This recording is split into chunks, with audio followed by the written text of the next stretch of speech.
On April 22nd, Israel's Hovi Star appeared on the Maltese talk show Sharabank and recounted an incident in the Moscow airport where he was allegedly the victim of homophobia.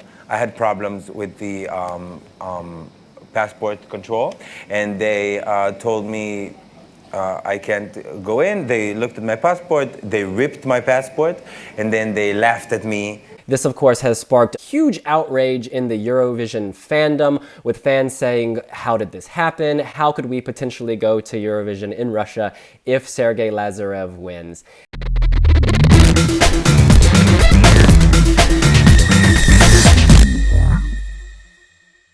Now, we should point out that Hovi has said this was an incident involving these guards, and he loves Russians and Russia. So we are reaching out to a Russian Eurovision fan in Moscow. It is Dmitry Melnikov. Hello. Hello there. Well, also, I would like to say that I'm not only a Eurovision fan, like since 2000 probably, or no, 2015 or whatever. Like a long time ago, we wouldn't mention that, but I also one of the organizers of the Moscow Pre-Party that we have already for like 5 or 6 years. And I mean, yeah, it's like that's why I have both of sides of like as a fan and also as an organizer of that party and all of that event where that happened. So I would like to comment on that too. Absolutely. And we should say you actually know the Israeli delegation from your work on the party, yes? Yes. So we were in very close contact with Alon, his manager, and also with Hovi Star. And we have a lot of people who were responsible for this or that, and yeah, we were in very close contact with them. And of course, when they came here, and we also, we're let's say we're good friends as well. Fantastic. Now, what was your reaction, Dmitry, when you heard this story about the airport? Well, my reaction was at the first, I was very surprised because I didn't know about that. Maybe the Israeli guys, they mentioned that incident to the volunteers that they had, or maybe someone else. But it was more like like a little like arguing, or maybe like an answer for the question, "How are you doing?" and something like that. But they didn't tell us. Or to me as one of the main organizers of that party, that they had a problem with the passport. And the first, when I knew about that, it was already after the event was finished. It was in the birthday party of Sergei Lazarev, where we were just having fun, and I was asking about the time for the taxi to the airport, and they told me that they have to go to the embassy first, and then to the airport, and then they will manage by themselves. And I asked, so why do you want to go to the embassy? And they say that we have some issues with the passports, and don't worry. So I didn't know that it was like very serious problem, and only 3 weeks later, like few days ago, I found out that it was an incident at the airport, and so we didn't know that, not even a word. And actually, Alan said that he didn't want to bother the happy event with that problem, which is very nice of him, actually.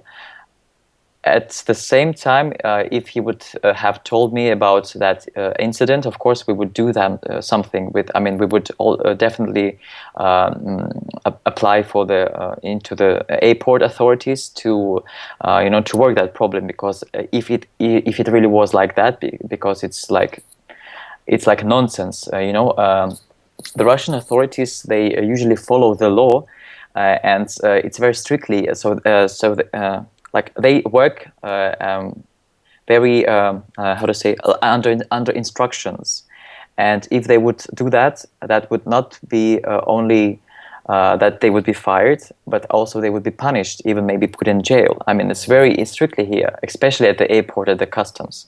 That is why if they would have told me when they arrived, I would definitely do with that. And now 3 weeks later, it's a little bit time left, but we made a request to the airport, so they should check on the cameras, and now we are waiting for that.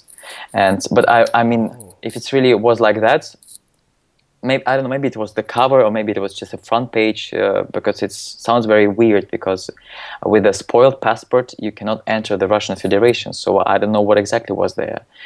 And I can, of course, I also can assume that maybe there were some like laughters, probably, because the Hovi, he's quite interesting person and very, looks like a real how to say, pop star, with his image, which is actually fine, because but normal people who are working at the airport, they don't get used to see those people like that.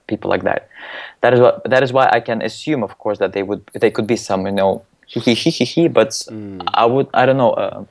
And anyway, I wouldn't, and I actually I can understand him, because it could be humiliating, actually. But my point of view is that you could see those kind of guys everywhere in any airport, sure, in the world, and you cannot judge on the whole country only by meeting one or two guys like that. Russia is the biggest country in the world, and we have about 140 million people, and of course the percentage of idiots is also high. Moscow hosted Eurovision only 7 years ago. It was not so much time ago, and it was great. I mean, I haven't heard any bad reviews about that, and it was well organized. And so there were a lot of gay people, and we were even there were some jokes about that. Have you been to Moscow on that event? I would love to. You see it, so you would know that. And there were even jokes, because the main Euro club, like the Euro club, the Moscow Euro club, it was called Eurodome. It was situated right in front of the Red Square, like right in front of the Kremlin, and everything was just fine.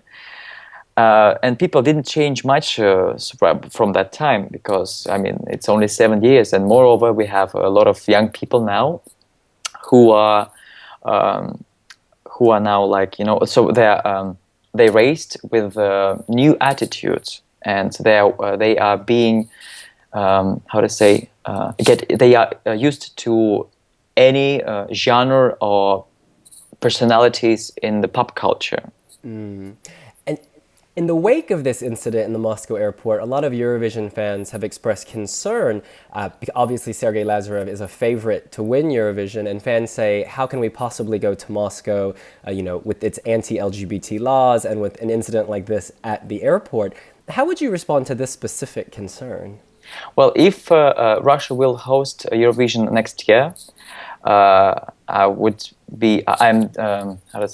I'm 100% sure that everything would be fine. And Russia is one of the, let's say, one of the most active and biggest countries in the Eurovision family. And we have our own records, so it's the only one country who has the maximum entries in top 3. Yes, exactly. So and Eurovision is very popular in Russia, among people, among just common people. We have a lot of Eurovision fans. By the way, at the Moscow Eurovision Party, we had about 2,000 people to come, and about 87 media outlets that came into the press conference. I mean, it's huge. You can see the photos and the videos. You can see it by yourself, and it's huge interest here. And as I told them, but Russia is the biggest country, and we have a lot of people, different people. And so, if asking at your question, if we would host Eurovision next year, probably that would be in Sochi, because everything is already built and set.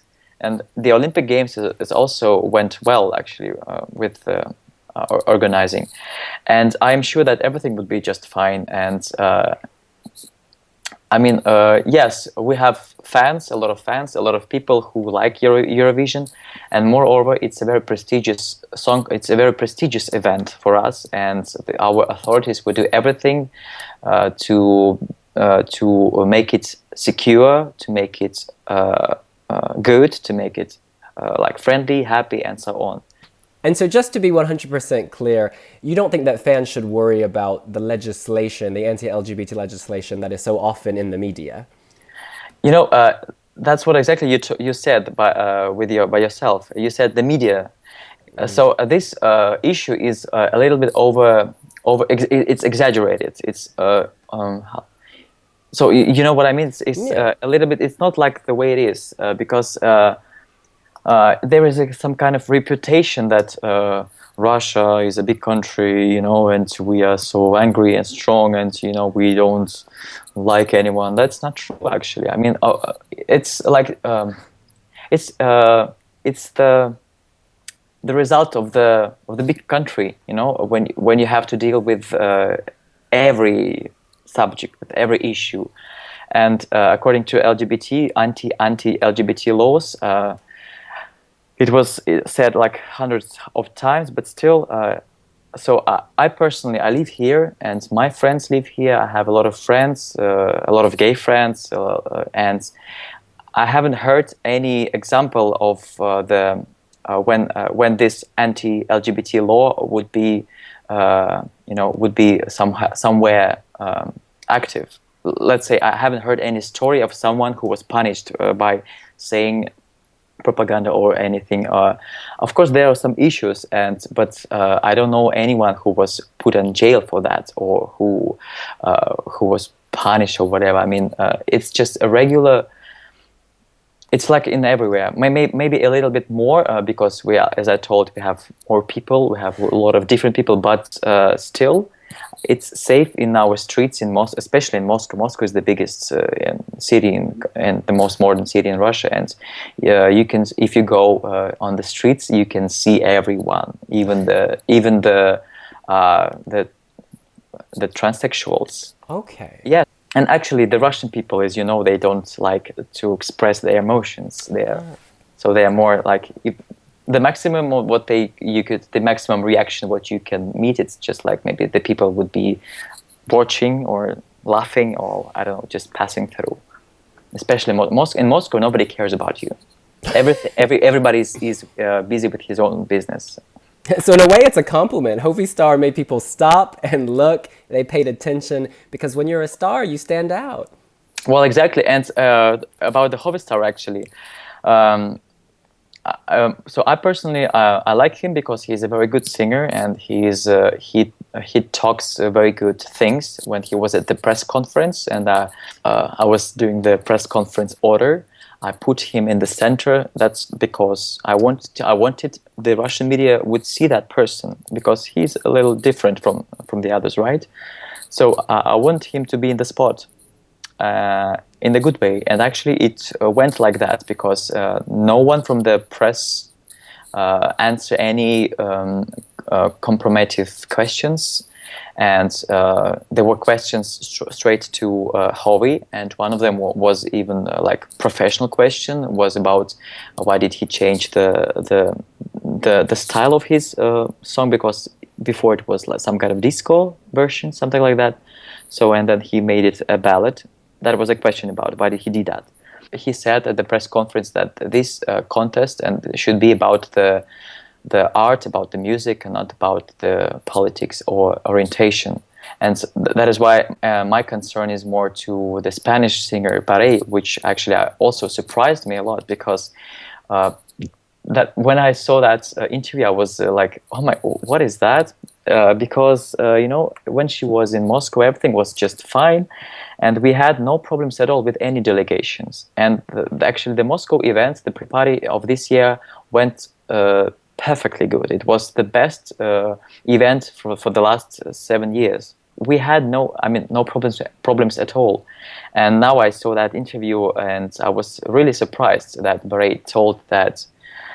You shouldn't vote for Russia because of the homophobia, which is not true actually, and I'm a little bit disappointed about that because and she was here. I mean, yes, that was an accident at the airport. I wasn't there, so I mean, maybe it had a big impact on her, but all what happened after that, like the press conference, the event, the sound checks, the interviews that we had here, and even the birthday party of Sergei Lazarev, where she was actually having fun, and she was singing for Lazarev. We were like a small happy family. And there were absolutely no issues about that. And I was very surprised that he told that, because she saw with her own eyes about that all the events were quite friendly. And that's a little weird for me why she said that. So interesting to hear your perspective, Dmitry. Now, I want to brag about one thing about you because you're very modest. You did this amazing Carpool Karaoke video with the Tolmachevi sisters driving around Moscow singing. Could you just tell us a little bit about what that was like? It was a promotion for the Moscow event. We went to the city where they live. Actually, still they don't live in Moscow, and we went there, and we had that idea. We got that idea from James Corden from the Carpool Karaoke. This is the American TV show. It's just a fun video. So maybe I hope that you like that, and actually we plan to do more. Oh, yeah, more of that. Brilliant. And you guys can click here to read our translation of the video and watch the video. It is hilarious. Dmitry, thank you so much.